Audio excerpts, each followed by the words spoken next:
Graça e paz. Estamos meditando, lendo a primeira carta de Pedro. Estamos meditando nesta carta. E hoje vamos continuar no capítulo 4, primeira carta de Pedro, capítulo 4, versículos de 2 ao 6, mas pode ser lido também o verso 1. Ora, tendo Cristo sofrido na carne, armai-vos também vós do mesmo pensamento, pois aquele que sofreu na carne deixou o pecado, para que no tempo que vos resta na carne, já não vivais de acordo com as paixões dos homens, mas segundo a vontade de Deus. Porque basta o tempo decorrido para terdes executado a vontade dos gentios, tendo andado em dissoluções, concupiscências, borracheiras, orgias, bebedices e em detestáveis idolatrias. Por isso, difamando-vos, estranham que não concorrais com eles os mesmos excessos de devassidão, os quais hão de prestar contas àquele que é competente para julgar vivos e mortos. Pois para este fim foi o Evangelho pregado também a mortos, para que mesmo julgados na carne segundo os homens, vivam no Espírito segundo Deus. Que Deus revele a sua palavra aos nossos corações. Eu não vou comentar de maneira mais longa o verso 1, porque nós já estudamos esse verso na mensagem anterior. E se alguém quiser ouvir, é só pegar a gravação e ouvir a mensagem. Quando Jesus Cristo, nosso Senhor e Salvador, morreu por mim para me libertar do pecado, eu também morri. Morri no corpo de Cristo, morri porque Ele me colocou em seu corpo, me identificou, com Ele eu morri. Ou seja, Jesus Cristo me fez morrer com Ele. É graça. Quando morremos com Cristo, deixamos o pecado. A obra do pecado cessa em nós. Aquele que morreu com Cristo já cessou do pecado. Mas a obra de Cristo na cruz não parou aí. Ela continuou na ressurreição. Deus nos ressuscitou com Cristo e ganhamos a vida dele, e mais, o próprio Cristo vem viver em nós a sua vida. Já estou crucificado com Cristo e vivo não mais eu, mas Cristo vive em mim. Então, fomos libertos do pecado. Morremos com Cristo. Mas para quê? verso 2, você vai ler novamente. Para que no tempo que vos resta na carne, já não vivais de acordo com as paixões dos homens, mas segundo a vontade de Deus. Então, o versículo 2 responde à pergunta que eu fiz: para quê? Para que no tempo que vos resta na carne, ou seja, no corpo, já não vivais de acordo com as paixões dos homens, mas segundo a vontade de Deus.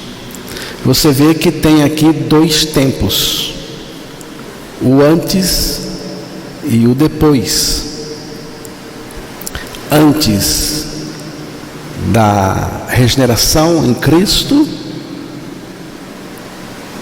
eu vivia de acordo com a minha vontade pecaminosa, seguindo os desejos pecaminosos. Mas agora é dito: no tempo que vos resta na carne, já não vivais de acordo com as paixões dos homens, mas segundo a vontade de Deus. Viver de acordo com a vontade de Deus, vivendo neste mundo de acordo com a vontade de Deus. O lugar mais seguro que existe é dentro da vontade de Deus. Dentro da vontade de Deus, você está totalmente seguro e protegido.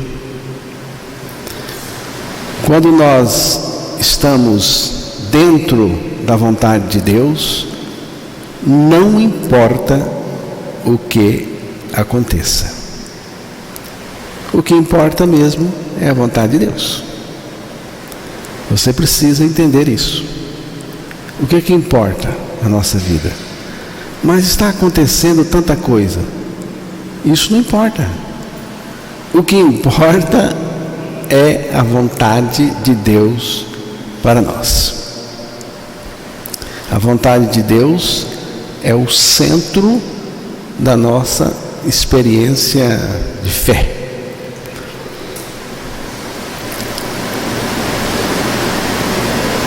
Mas tem uma coisa: a coisa mais difícil que uma pessoa pode empreender é fazer a vontade de Deus.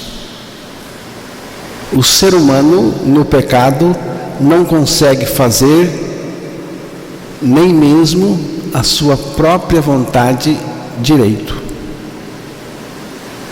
Faz a sua própria vontade mais ou menos. Quanto mais a vontade de Deus. A vontade de Deus é impossível. É por isso que nós precisamos ser libertos, regenerados e salvos, para depois, pela graça de Deus, fazer a vontade de Deus. Eu não sou capaz de fazer a vontade de Deus, mas por causa da graça, a graça que me salvou, a graça que me venceu, me conquistou, essa mesma graça opera em mim o querer a vontade de Deus. Primeiro é preciso que você queira a vontade de Deus. Mas até para você querer a vontade de Deus, a graça de Deus tem que estar por trás desse querer, depois do fazer a vontade de Deus. A vontade de Deus prevalece na pessoa que Ele salvou. Não tenho dúvida disso. A vontade de Deus prevalece na pessoa que Ele regenerou. O verso 3.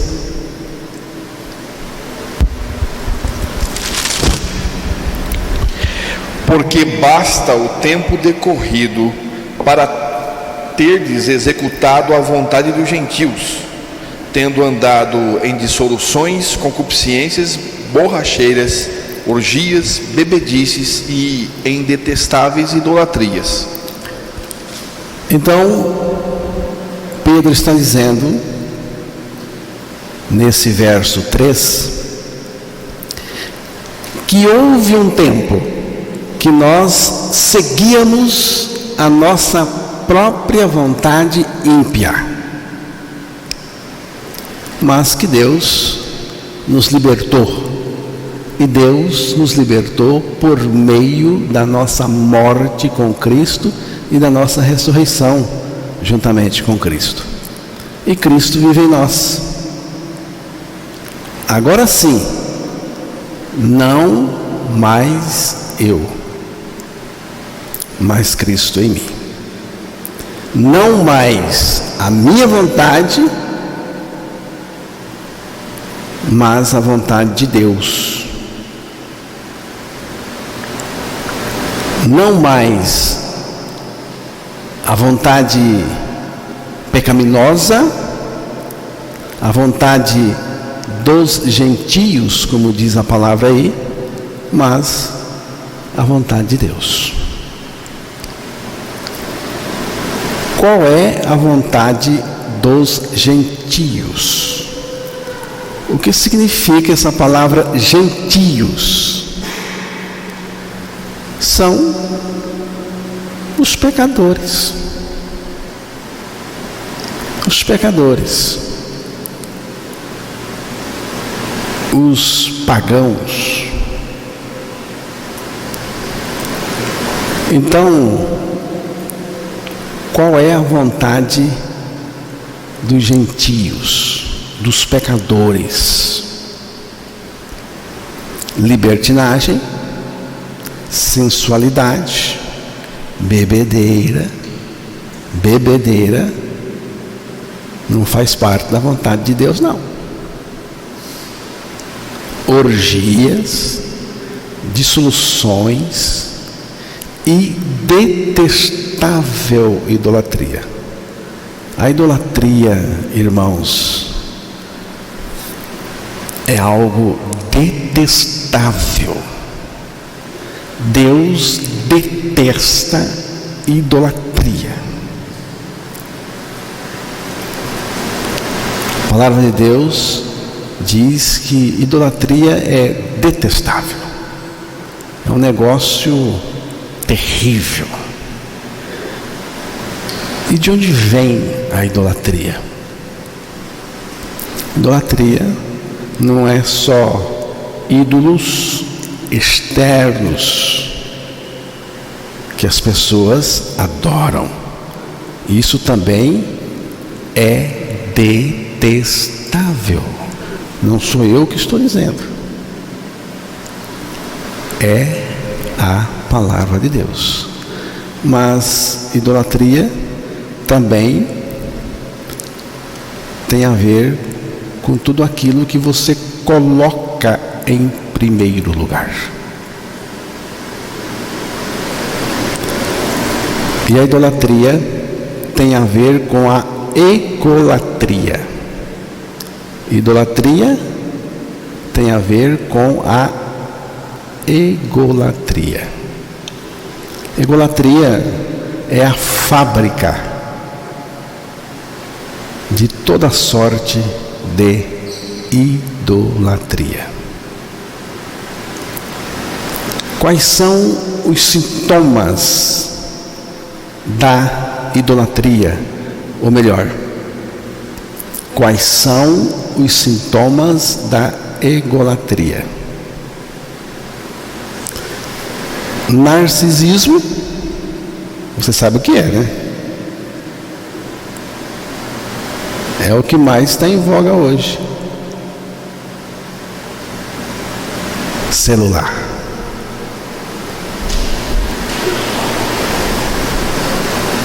Eu.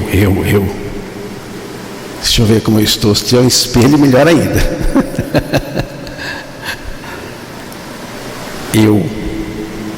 Eu me acho bonito. Eu sou sensacional. Eu sou fenomenal. Eu sou sucesso.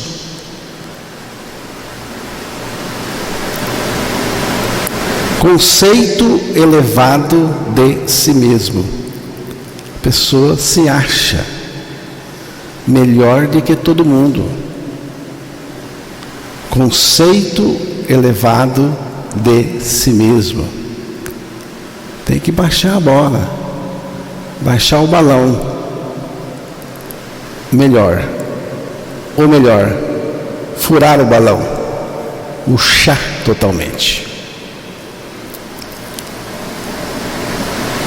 Leva muito em conta a sua própria justiça. A pessoa leva em conta a sua própria justiça. O que eu fiz, o que eu faço. Eu sou honesto. Comigo tem que ser justiça mesmo. Mas só tem que ser a minha. Tem que ser a minha.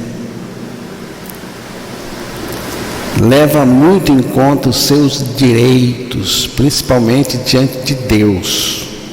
Diante de Deus. Altera o humor com muita facilidade. Está sorrindo, daqui um pouquinho está bicudo, está bravo, está ressentido.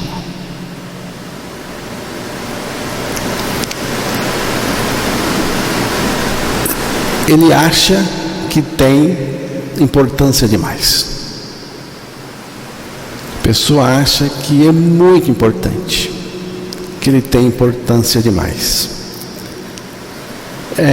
Mateus 22, 11, 13.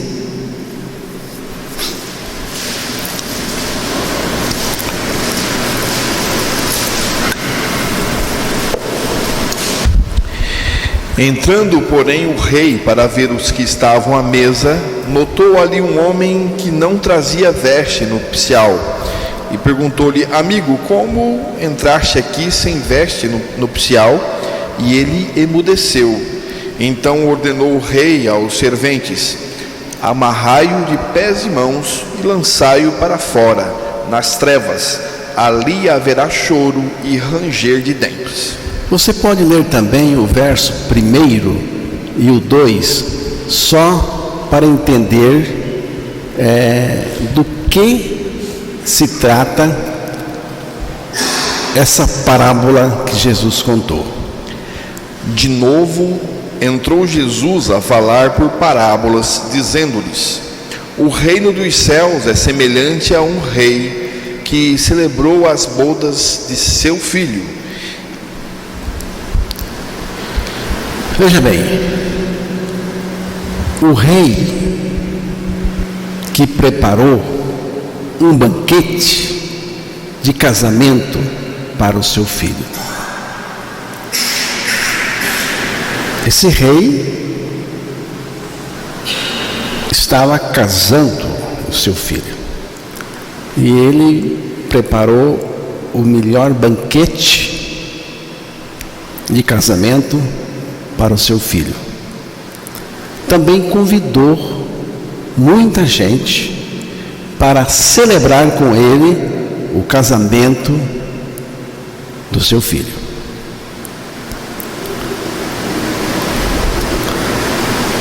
E o convidado não precisava se preocupar com nada, porque não pagava nada, não precisava levar nada, porque tudo estava perfeitamente pronto. Até a roupa ele não precisava se preocupar. A roupa, o rei que deu o banquete forneceu. Essa roupa é chamada de veste nupcial. Era uma roupa padrão para que todos na festa ficassem iguais. Diferente de hoje. Porque se uma madame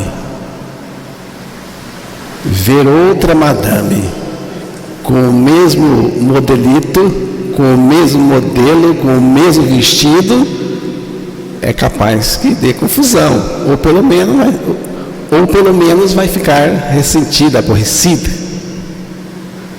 Por quê? Porque eu tenho que ser diferente. Eu tenho que ser notado na festa. Nessa festa do rei, quem deveria ser notado era o filho, o noivo, o filho e a noiva.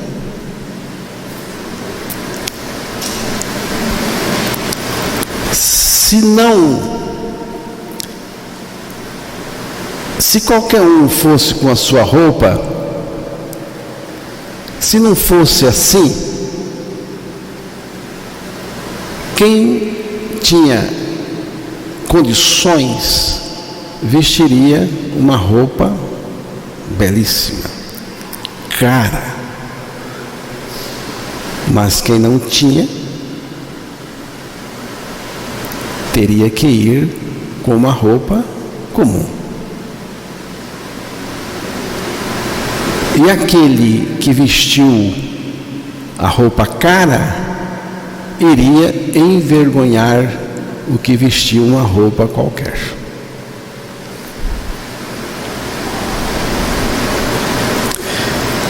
Então, era uma festa maravilhosa.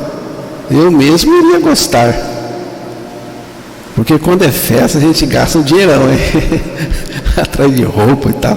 Aí ia ser uma maravilha para mim, que eu ia chegar lá, tinha uma roupa lá, ia pegar, ia vestir e acabou.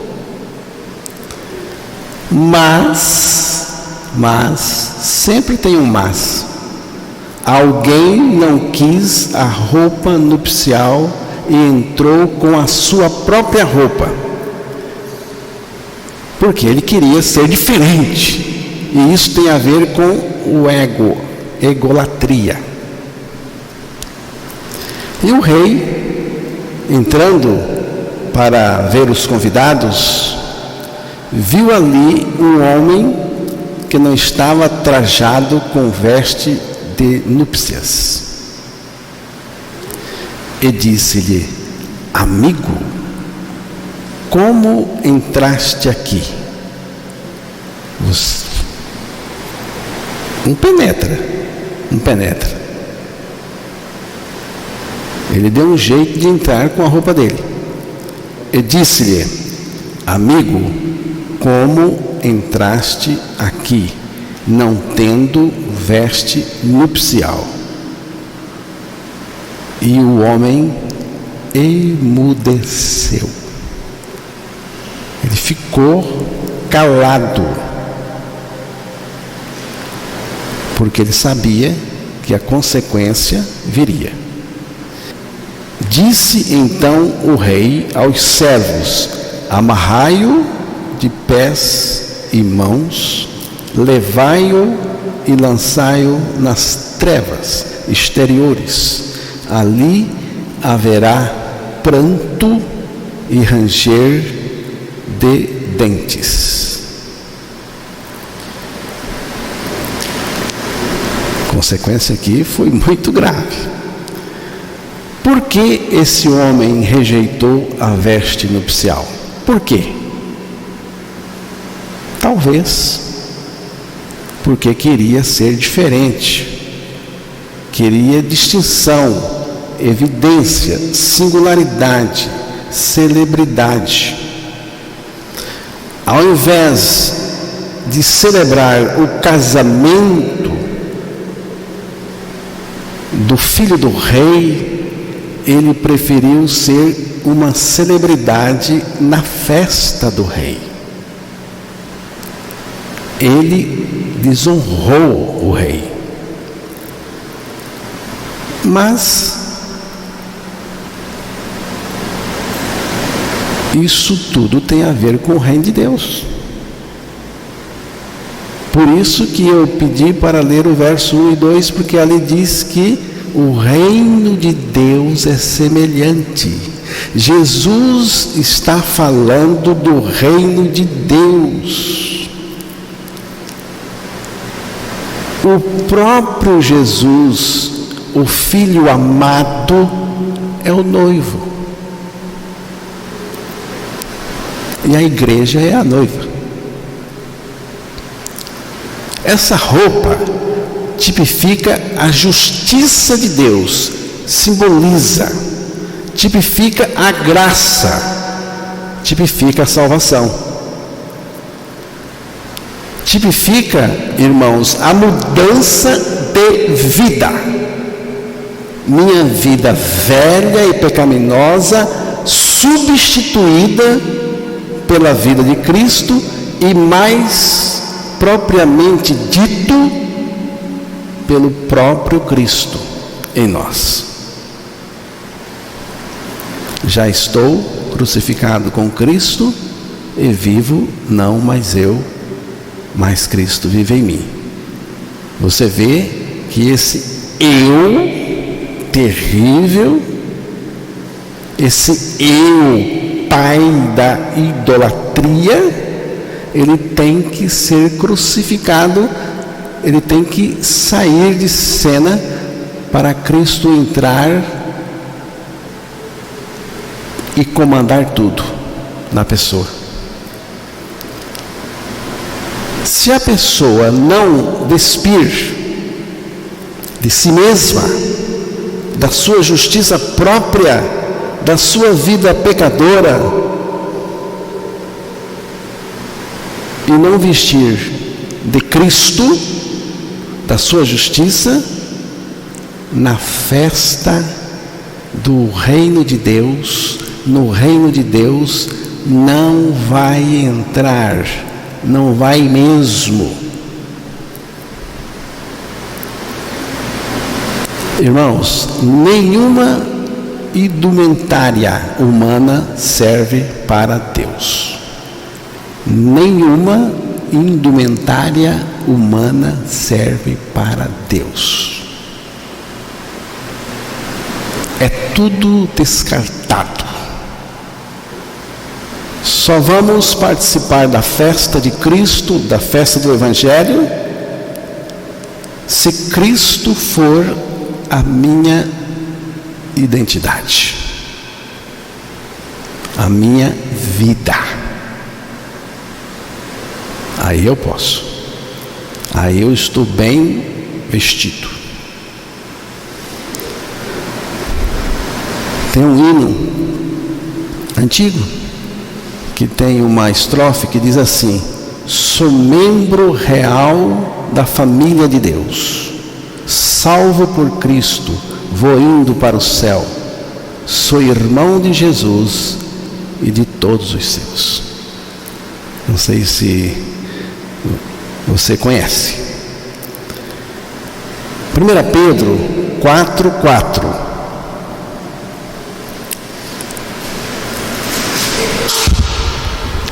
Por isso, difamando-vos, estranham que não concorrais com eles ao mesmo excesso de devassidão. Você vê que o apóstolo Pedro falou da morte de Cristo no verso 1, que também significa a nossa morte com Cristo, e libertação do pecado, porque o pecado cessou. Aí ele fala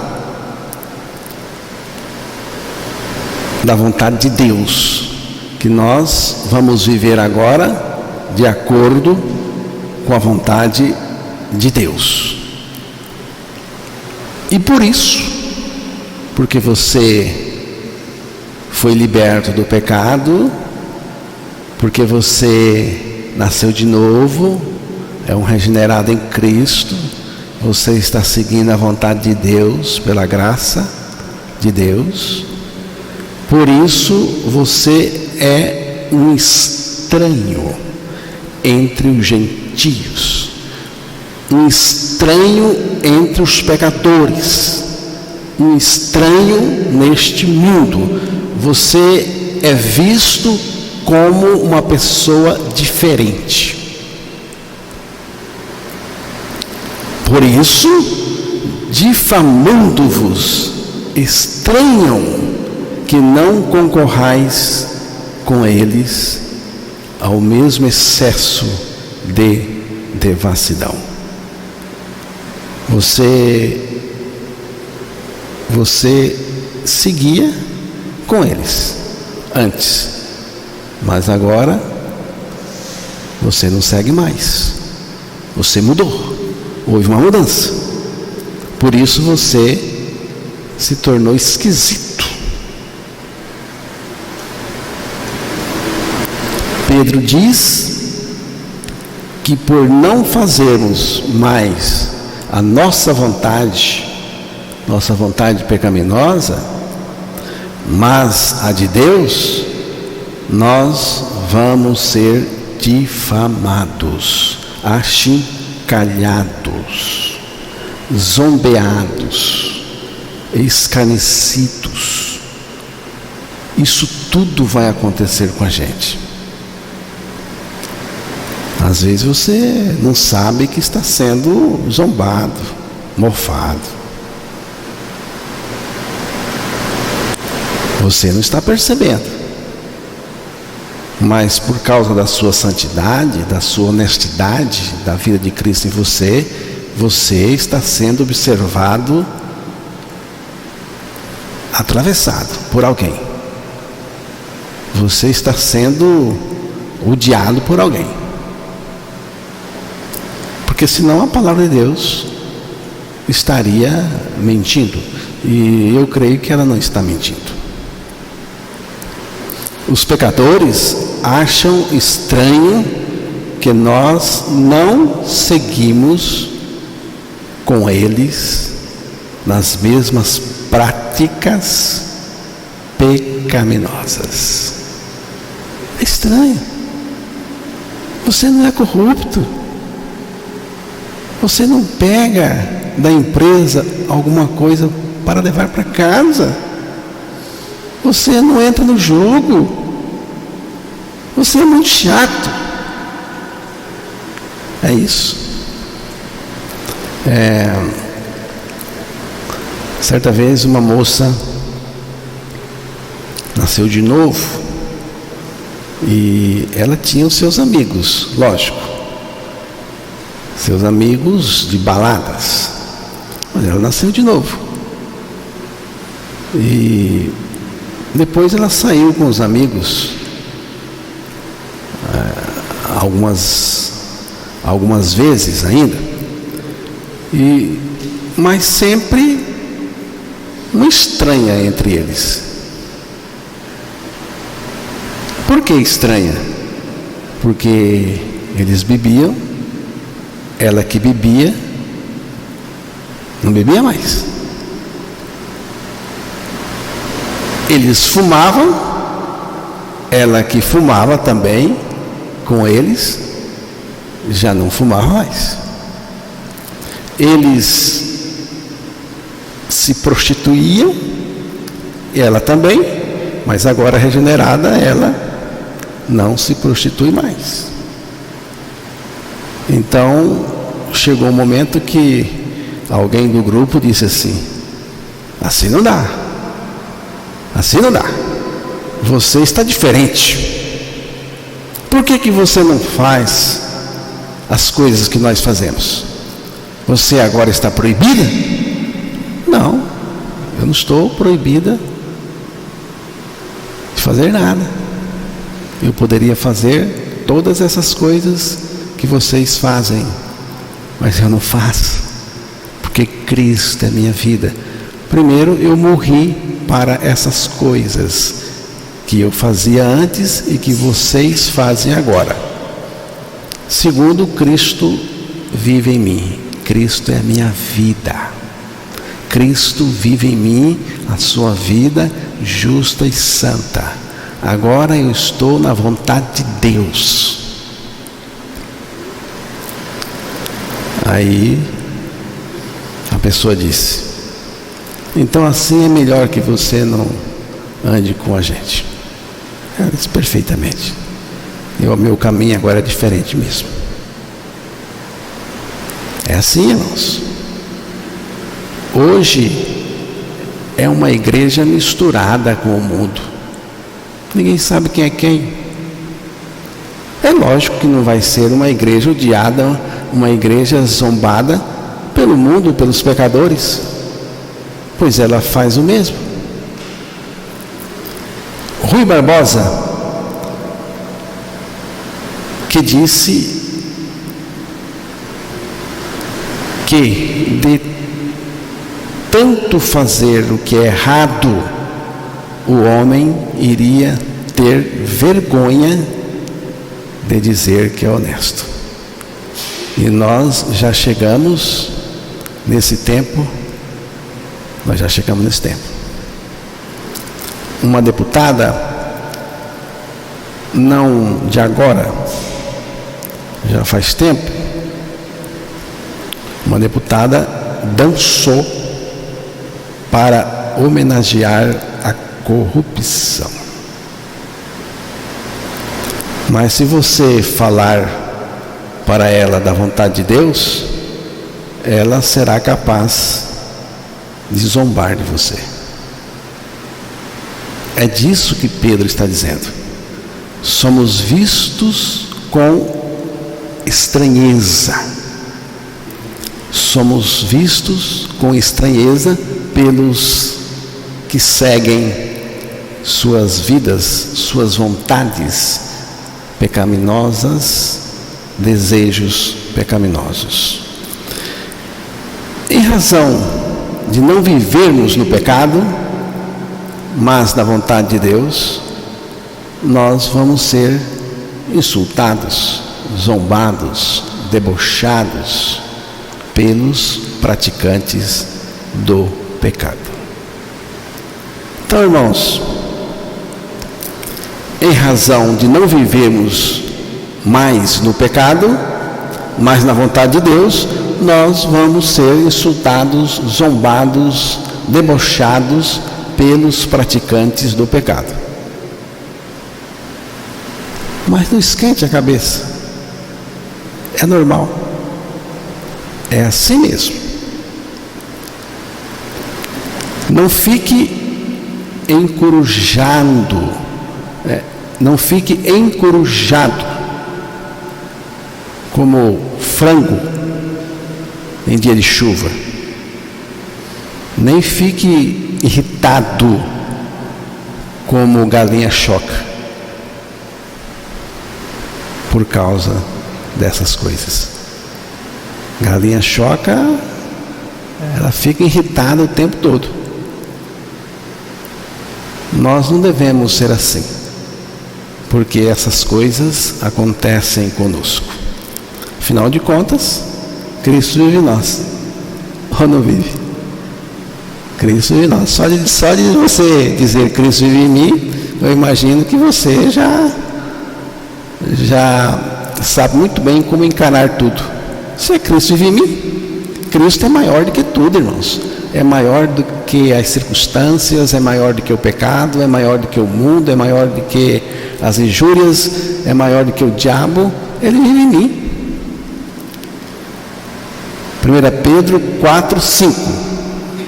Os quais hão de prestar contas àquele que é competente para julgar vivos e mortos. Todos esses rebeldes, irão prestar contas ao Senhor, que nesse dia não será advogado, mas o juiz, o justo juiz de toda a terra. Você vai querer enfrentar o justo juiz de toda a terra? Os quais, aqueles que seguem a vontade pecaminosa, os quais hão de prestar contas àquele que é competente para julgar vivos e mortos. Os que teimam em viver de acordo com suas vontades pecaminosas e desejos egoístas perecerão. O fim é isso: perecerão. Verso 6.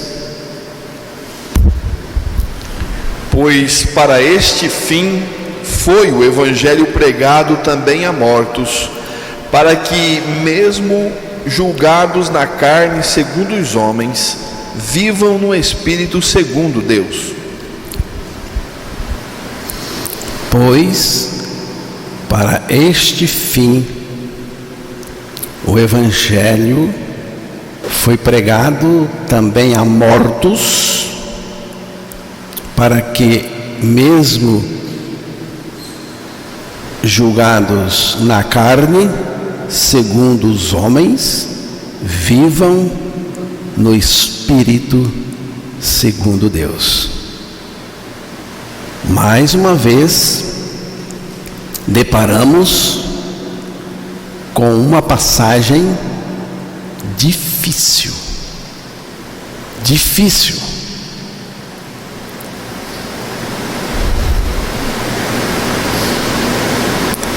Eu não creio, irmãos, que o evangelho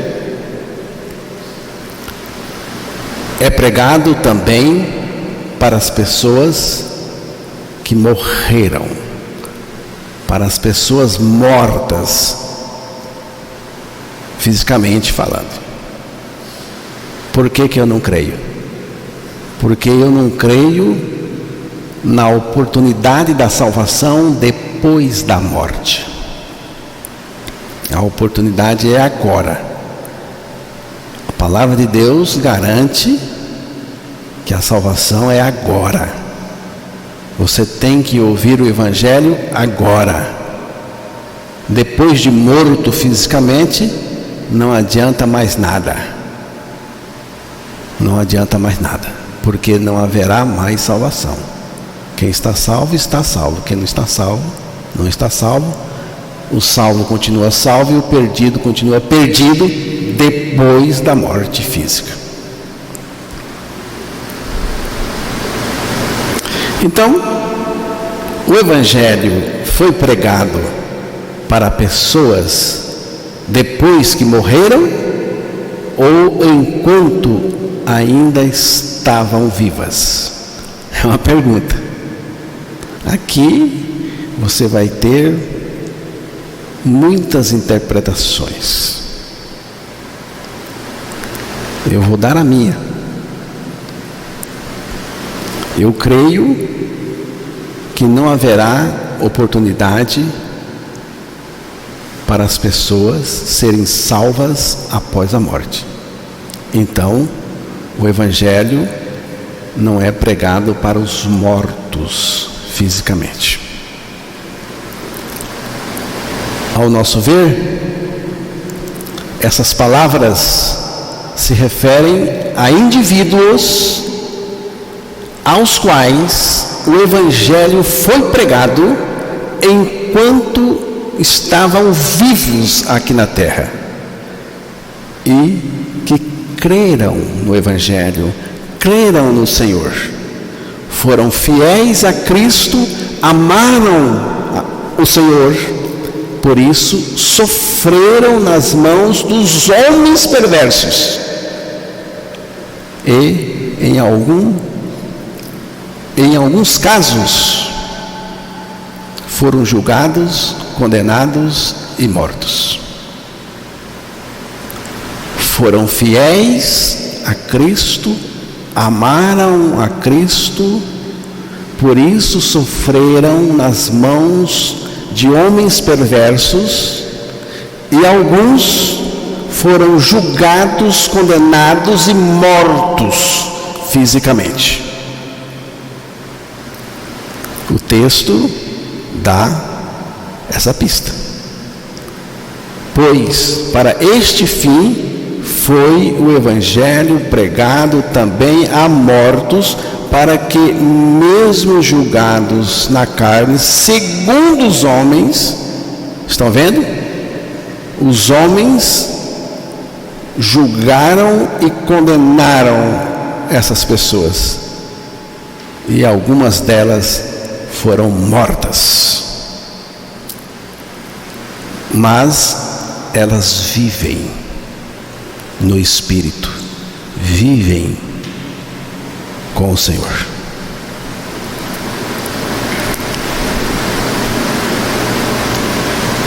Apesar de terem sido julgados e condenados na carne, isto é, no corpo,